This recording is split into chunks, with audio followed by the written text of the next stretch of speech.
Bonsoir tout le monde, merci beaucoup. Alors moi je suis Christelle Gimon, je suis professeure des écoles en classe de petite section et je suis directrice d'une école primaire. Alors je suis issue de la filière D qui est le pendant de la filière C, donc mathématiques et sciences. Et j'avais envie, quand j'étais plus petite, de faire deux métiers, infirmière et enseignante. Voilà, ça c'est fait.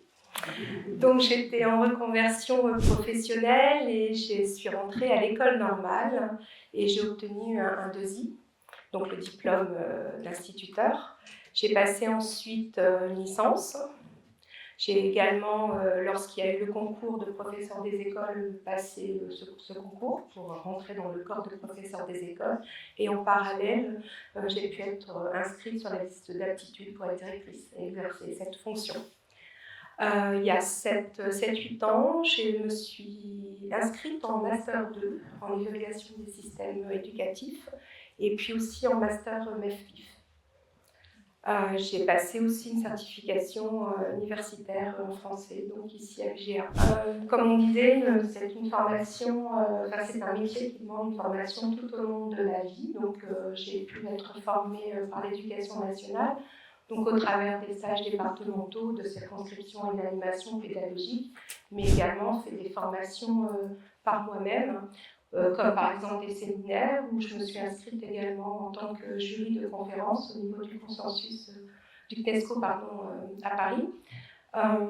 Former les autres, ça nous apporte également beaucoup. Donc j'ai été maître d'accueil temporaire pour les étudiants en Master 1. J'ai participé également à une commission de recrutement pour les directeurs et directrices d'école, en présence de 2 inspecteurs. Et puis actuellement, je continue à me former au pôle pilote de formation Pégase, ici sur l'UGA, avec les écoles d'été et d'hiver. Et puis je suis en co-encadrement avec une chercheuse dans l'action cadre de Pégase. Alors les compétences de l'enseignant, on a déjà parlé de l'enseignant, de l'enseignante.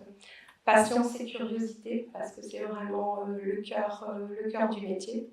Patience dans la classe et curiosité en dehors de la classe pour apporter des choses à nos élèves. Une flexibilité et une anticipation qui sont indispensables pour s'adapter aux changements dans la journée. Un questionnement, une remise en question, tout simplement à travers des projets, des résultats de la recherche pour pouvoir adapter tout au long de ces années nos enseignements. Et puis aussi avoir une connaissance plutôt large du système éducatif qui nous permet d'approfondir les résultats des évaluations nationales ou internationales. Concrètement, en tant qu'enseignant du premier degré, on est 24 heures par semaine devant nos élèves. Et puis on a un temps de préparation, un temps de correction. On regarde des programmations et des programmes. On a un travail en équipe qui est très important, justement, comme on disait tout à l'heure, ne pas être isolé. Et ce travail en équipe sert les projets d'école, les projets pédagogiques qu'on met en place dans nos écoles. Par exemple, cette année, les plus grands ont fait du hip-hop, on va faire un escape game. Et tous ces projets, on est obligé d'en parler entre nous, de savoir quel est le but pédagogique derrière tout ça. Et ça change tous les ans. On renouvelle tout ça tous les ans. On a aussi les rencontres avec les parents qui sont nos partenaires pour nos élèves. Donc ça prend un petit peu de temps. Alors là, j'ai mis une moyenne par semaine. Ça peut être plus, d'autant que moi je suis directrice, donc parfois j'ai un peu plus, mais ça peut être aussi un peu moins. Mais c'est quand même un horaire plutôt réel, on va dire. On a par rapport à ça aussi 108 heures d'obligation de service par an. Et donc, dans ces 108 heures, on a les formations dont je parlais tout à l'heure, les APC, l'aide aux devoirs pour les enfants, les conseils d'école. Il y a aussi d'autres choses.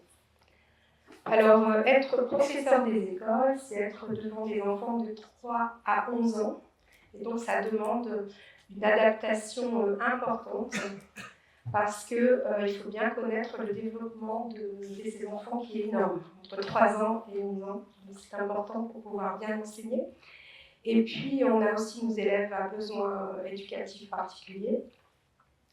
Et donc, cette connaissance nous permet donc de travailler, de réfléchir et de réaliser des choses en équipe. Il n'y a pas que les enseignants qui sont avec nous en équipe, on a aussi les AESH qui sont avec nous dans les classes, et les ATSEM qui sont en maternelle, qui travaillent aussi avec nous, et puis des intervenants extérieurs. C'est être professeur des écoles, c'est aussi être conscient qu'on apporte quelque chose pendant toute une année à nos élèves et on construit avec eux leur parcours scolaire. Alors, je n'ai pas mis conseil, mais je pense que je pourrais le dire là. Le petit conseil, c'est toujours être en lien avec ce qui se passe dans la société pour leur apprendre en fait, à découvrir l'importance, par exemple, du développement durable et puis mettre ça dans nos classes, mettre ça au cœur de nos classes. Bon, après, il y a la science du numérique, il y a l'art, il y a la musique. Voilà, merci beaucoup.